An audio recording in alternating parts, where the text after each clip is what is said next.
విచిత్రాల నిధి ఓ విధి విచిత్రాల నిధి వింత కథల సారథి ఆశ నిరాశల వారధి నిరంకుశ నిర్ణయాల నిర్దయవానిధి ఓ విధి విచిత్రాల నిధి ఓ విధి విచిత్రాల నిధి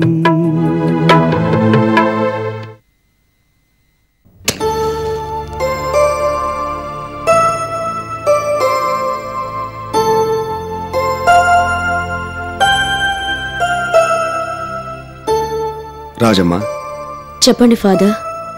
పశ్చాత్తాపం పొందిన మనసుతో ప్రతిరోజు ప్రభువుని ప్రార్థిస్తున్నావు. చాలా సంతోషంగా ఉందమ్మా. పవిత్రమైన ఈ వాతావరణం నాలాంటి పాపుల మనసులో కూడా భక్తిభావాలు నాటుతుంది ఫాదర్. ఎందుకమ్మా నిన్ను నువ్వు చిన్నబుచ్చుకుంటావు? ఆ ఆత్మన్యూనత నుంచి బయటపడి ప్రభువుని ఆరాధించు. తప్పకుండా కరుణిస్తాడు. రాజమ్మ, నీకో విషయం చెప్దామని వచ్చాను. చెప్పండి ఫాదర్. చర్చికి మరమ్మతులు చేయించాలనుకుంటున్నాను కదా. రేపు ఆ విషయం మాట్లాడడానికి సిటీ నుంచి మరో ఫాదరు, ఆయనతో పాటు డొనేషన్ ఇవ్వడానికి ముందుకొచ్చిన ఓ ధనవంతురాలు మన ఇంటికి వస్తున్నారు. నిజమా ఫాదర్? అంటే చర్చి బాగు చేయించాలన్న మీ కోరిక తొందరలోనే తీరుతుందన్నమాట. అవునమ్మా, కాకపోతే నీకు కాస్త శ్రమిస్తున్నాను. ఏంటి ఫాదర్? వాళ్ళు చాలా దూరం నుంచి మన ఇంటికి వస్తున్నారు. అందుకని వాళ్ళకి మధ్యాహ్నం భోజనం ఏర్పాట్లు చేయాలి. తప్పకుండా చేద్దాం ఫాదర్. ఆ విషయం నేను చూసుకుంటాను. నాకు వదిలేయండి. ఎంతో ఉన్నతమైన మనసుతో చర్చికి విరాళం ఇవ్వడానికి వస్తున్న ఆ పుణ్యాత్మురాలికి ఈ రకంగానైనా నేను సేవ చేసే భాగ్యం కలిగిందనుకుంటాను. చాలా సంతోషం అమ్మా.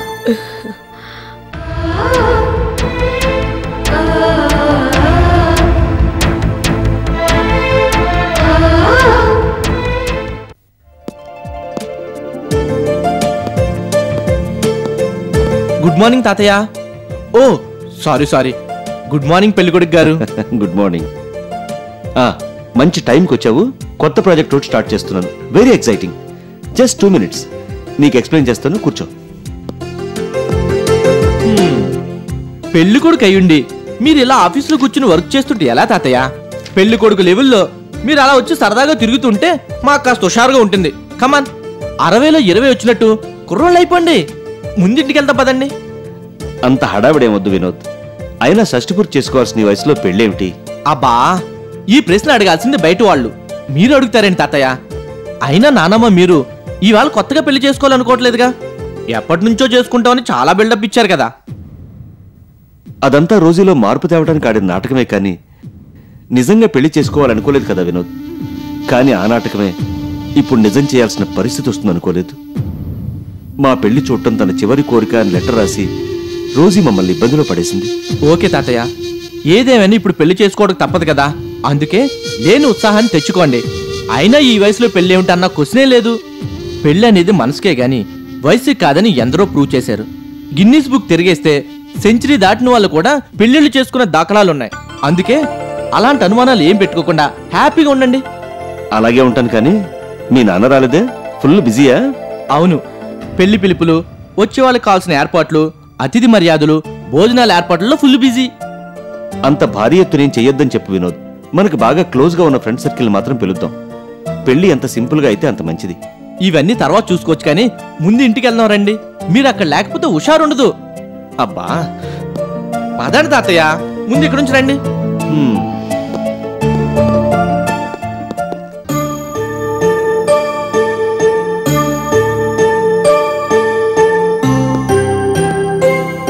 రాజమ్మ, వాళ్ళు వచ్చే టైం అయింది. లంచ్కి అన్ని సిద్ధం చేశావా? చేశాను ఫాదర్. వాళ్ళు రాగానే టేబుల్ మీద సర్దేస్తాను. వాళ్ళు వచ్చినట్టున్నారమ్మా. నువ్వు నీ ఏర్పాట్లలో ఉండు. నేను వెళ్ళి వాళ్ళని రిసీవ్ చేసుకుంటాను.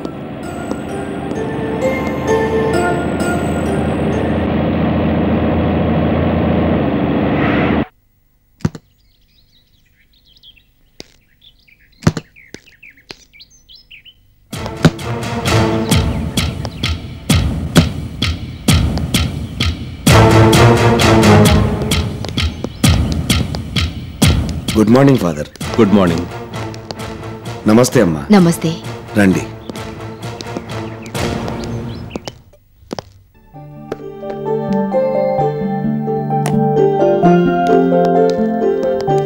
Please come.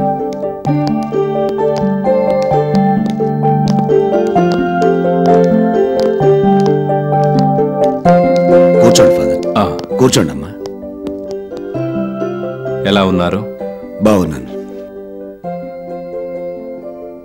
ఎండ ఎక్కువగా ఉంది. చాలా దూరం జర్నీ చేసి వచ్చారు. ముందుగా చల్లటి కూల్ డ్రింక్ తీసుకుందరు గాని. Just a minute.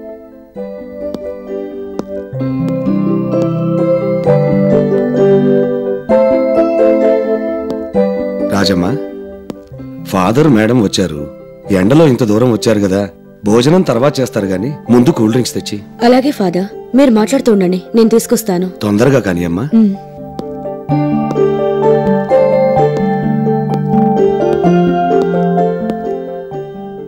చాలా సంతోషం మేడం.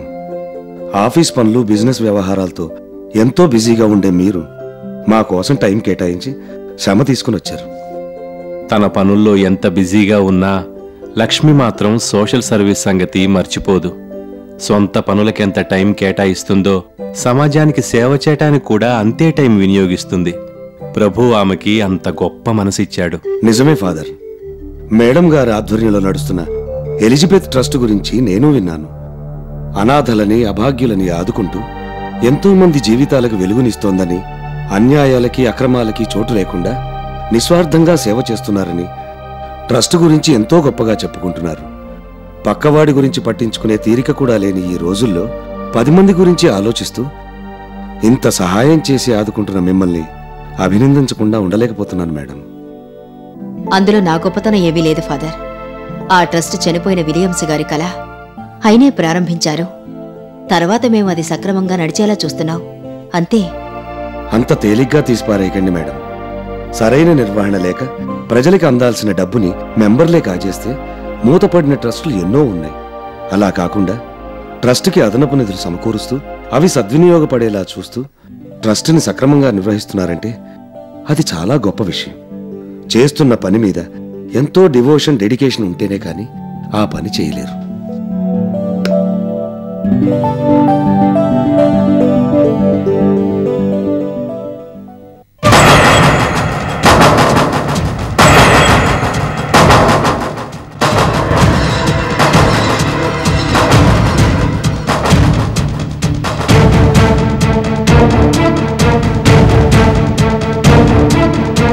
ఫాదర్, పాత చర్చి పూర్తిగా పడగొట్టేసి కొత్తగా కట్టాలనుకుంటున్నారా, లేక రెనోవేషన్ చేస్తే సరిపోతుందనుకుంటున్నారా? పూర్తిగా పడగొట్టాల్సిన అవసరం లేదు మేడం. చర్చి వెనక భాగమే బాగా దెబ్బతింది. అది బాగు చేయించాలి. ప్రేయర్ హాల్లో చిన్న చిన్న మార్పులు, చేర్పులు చేయించాలి. ఈ పనులు పూర్తి చేసి రంగులేయిస్తే కొత్త చర్చిలాగే ఉంటుంది. అలాగా. మరి అందుకు సంబంధించిన ఆర్కిటెక్ట్తో మాట్లాడారా? ఏ మార్పులు, చేర్పులు కావాలో చెప్పారా? చెప్పాను మేడం. ఆయన వచ్చి చూసి కొన్ని మార్పులు చెప్పారు. ఈ పనులన్నిటికీ ఎంత ఖర్చు అవుతుందో బడ్జెట్ ఏమైనా ప్రిపేర్ చేశారా? చేశాను మేడం. రెనోవేషన్కి సంబంధించి మీకు అందచేయడానికి ఫైల్ సిద్ధం చేశాను. మీరు ఒకసారి చూస్తే అన్ని వివరాలు పూర్తిగా మీకు తెలుస్తాయి. Very good. ఆ ఫైల్ నాకివ్వండి. అలాగని పనులు ప్రారంభించడం లేట్ చేయొద్దు. ఖర్చు సంగతి మీరేం ఆలోచించొద్దు. ఎంత ఖర్చైనా నేను భరిస్తాను. వెంటనే పనులు ప్రారంభించండి ఫాదర్. Thank you madam. ఒక హిందూ అయ్యుండి చర్చికి డొనేషన్ ఇస్తూ గాడ్ ఈజ్ వన్ అని నిరూపిస్తున్నారు. Really great madam. God bless you. Thank you father. ఈరోజే మీకు చెక్కిద్దామనుకున్నాను, కానీ రేపు నా పెళ్లి జరగబోతుంది. నా స్నేహితురాలి కోరిక మేరకు నేను చలసాని గారిని పెళ్లి చేసుకోబోతున్నాను. ఆయన చాలా మంచి వ్యక్తి, సంస్కారం గల మనిషి. పెళ్ళవగానే ఇద్దరం వచ్చి మీకు చెక్కిచ్చి మీరు తలపెట్టిన పుణ్యకార్యాన్ని ప్రారంభిద్దామనుకుంటున్నాం. Thank you madam. I'm sorry, మాటల్లో పడి కూల్ డ్రింక్ సంగతే మర్చిపోయాను. రాజమ్మా, రాజమ్మా.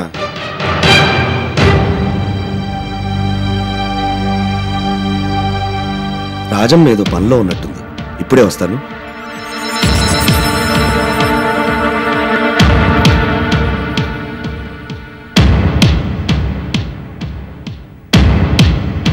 రాజమ్మ,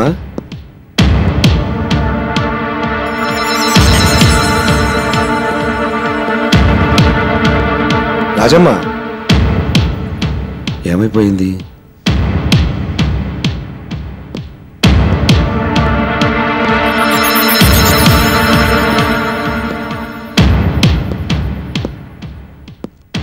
అయ్యయ్యో, చెప్తే నేనే తీసుకొచ్చేదాన్ని కదా ఫాదర్. పర్వాలేదమ్మా, తీసుకోండి.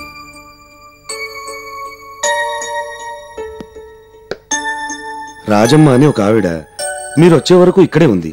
కూల్ డ్రింక్స్ తెస్తానని చెప్పి ఎక్కడికి వెళ్ళిందో అర్థం కావట్లేదు.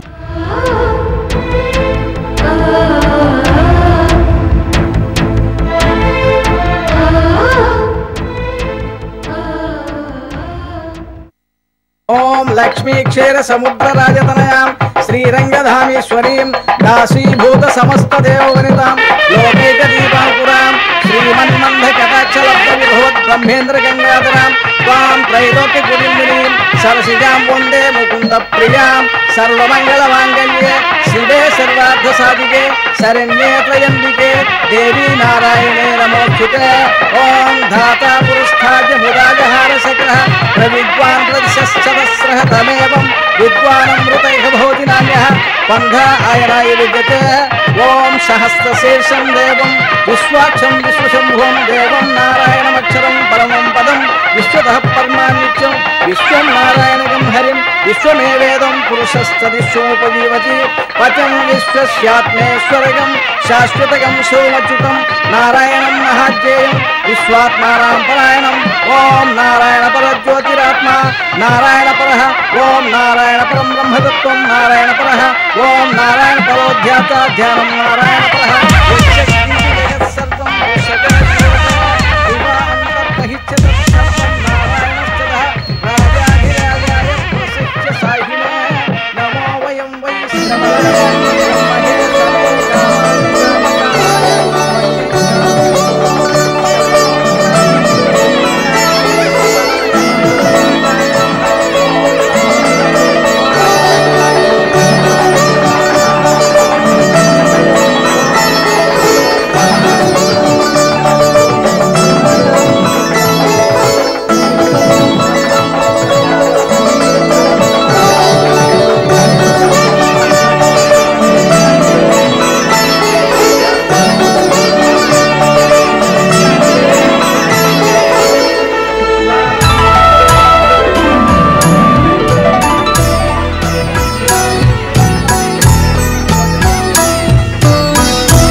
పతికాశకం హృదయం చాప్యదో ముఖం అధోన్నిష్ట విశ్వశాంతే. అయ్యా మంగళసూత్రధారణ కానివ్వండి. మాంగళ్యం తంతునానేన మమ జీవన హేతునా. ఒక క్షణం ఆగండి.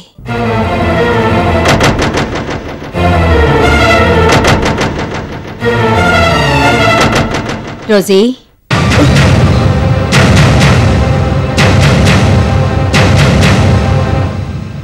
నిన్నే రోజీ.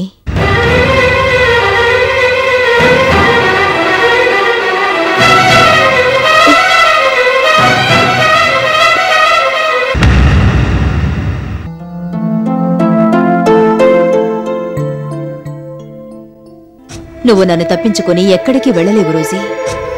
నువ్వు బతికే ఉన్నావని నాకు తెలుసు. నేను చలసాని గారు పెళ్లి చేసుకుంటున్నావని తెలిస్తే నువ్వెక్కడున్నా ఎలాంటి పరిస్థితుల్లో ఉన్నా తప్పకుండా వస్తావని కూడా తెలుసు. అందుకే కేవలం నేను ఇక్కడికి రప్పించడం కోసమే ఈ పెళ్లి ఏర్పాట్లన్నీ చేశాను.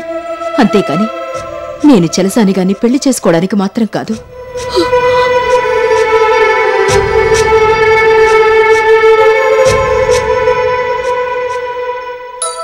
రా రోజీ, ఇది షష్ఠి పూర్తనుకొని వచ్చి పీటల మీద కూర్చో. పవిత్రమైన మంగళసూత్రధారణతో విడిపోయిన మీరిద్దరూ మళ్ళీ ఒకటి కావాలి. అన్ని అనుమానాలకి అపార్థాలకి ఈ పెళ్లితో తెరపడాలి. ఇప్పటికైనా మీరిద్దరూ ఒకరికొకరు తోడుగా నీడగా ఉండాలి. నా స్నేహితురాలి కాపురాన్ని చక్కదిద్దగలిగానన్న సంతృప్తి నాకు మిగిలాలి. అందుకే ఈ పెళ్లి పేరుతో మీ షష్ఠి పూర్తికి అన్ని ఏర్పాట్లు చేశాను. రా రోజీ, వచ్చి పీటల మీద కూర్చో. రాను లక్ష్మి, నేను రాలేను. ఎవరికి నా మొహం చూపించలేను. నీ మంచితనాన్ని, నువ్వు చేస్తున్న గొప్ప త్యాగాన్ని నేను భరించలేను. నీ ముందు నిలబడే అర్హత కూడా లేదు నాకు. నా వల్ల విడిపోయిన నువ్వు చలసాని గారు పెళ్లి చేసుకోవాలి, నాకున్న ఒక్క కోరిక తీరుతుందని ఎంతో ఆశతో వచ్చాను. నా ఆశ నిరాశ చేయకు. నేను రావడం వల్ల ఈ పెళ్లి ఆగిపోకూడదు. పెళ్లి జరగని, మీ ఇద్దరు ఒకటవుతున్న సుముహూర్తాన్ని కళ్ళారా చూడని. ప్లీజ్ వెళ్ళు లక్ష్మి. రోజీ, ఏదో ఆవేశంలో విడాకులిచ్చేసినా నువ్వు చలసాని గాని ఎంతగా ప్రేమిస్తున్నావో నాకు తెలుసు. నీ భర్తను తెలిసా కూడా చలసాని గాని నేనెలా పెళ్లి చేసుకుంటాననుకున్నావు? నీలో మార్పు తీసుకురావడం కోసమే మేమిద్దరం పెళ్లి చేసుకుంటున్నట్టు నాటకవాడావు. కాబోయే భార్యాభర్తలాగే నటించావు. అంతేకాని పెళ్లి చేసుకోవాలనే ఆలోచన మాకెప్పుడు లేదు. అప్పటికీ ఇప్పటికీ ఎప్పటికీ మేమిద్దరం మంచి స్నేహితులు మాత్రమే. నన్ను అర్థం చేసుకో రోజీ, ప్లీజ్ రా. వద్దు లక్ష్మి, నేను రాలేను. నేను దుర్మార్గురాల్ని, హంతకురాల్ని. మీలాంటి మంచి మనుషుల మధ్య నాకు చోటు లేదు. నేను చేసిన తప్పులకి పాపాలకి నా జీవితం ఇలా అంతమైపోవాల్సిందే. నేను ఈ శిక్ష అనుభవించాల్సిందే. నేనుండగా అలా జరగనివ్వను రోజీ. ఎవరున్నా లేకపోయినా నీకు నేనున్నాను. నీకోసం ఏం చేయడానికైనా, అవసరమైతే ప్రాణాలు ఇవ్వడానికైనా సిద్ధంగా ఉన్నాను. ఎవరో ఏదో అనుకుంటారని ఆలోచించకు. నా కోసం, నీ స్నేహితురాల కోసం రా. వచ్చే పీటల మీద కూర్చో. రా రోజీ. లక్ష్మి, నన్ను చీకొట్టు, చీదరించుకో. నేను చేసిన అన్యాయానికి నన్ను కొట్టు, తిట్టు, బయటకు పంపించేయి. అంతేకాని బతిమాలొద్దు, క్షమించొద్దు, మళ్ళీ మీ మధ్య చోటిస్తాననొద్దు. ఇన్ని పాపాలు చేసి ఇంతమందిని హింసించి నేను 10 మంది మధ్యకి రాలేను. చలసాని గారి పక్కన కూర్చోలేను. నేనొచ్చి దోచుకున్నానే కాని నిజానికి ఆ స్థానం ఎప్పటికీ నీదే. వెళ్ళు లక్ష్మి, ఈ పెళ్ళి ఆగిపోనివ్వకు. జరగని. అది కాదు రోజీ. నాకు ఇంకేం చెప్పకు లక్ష్మి. వెళ్ళు ప్లీజ్. రోజీ, రోజీ, ఏమిటిది? ప్లీజ్ తలుపు తీ.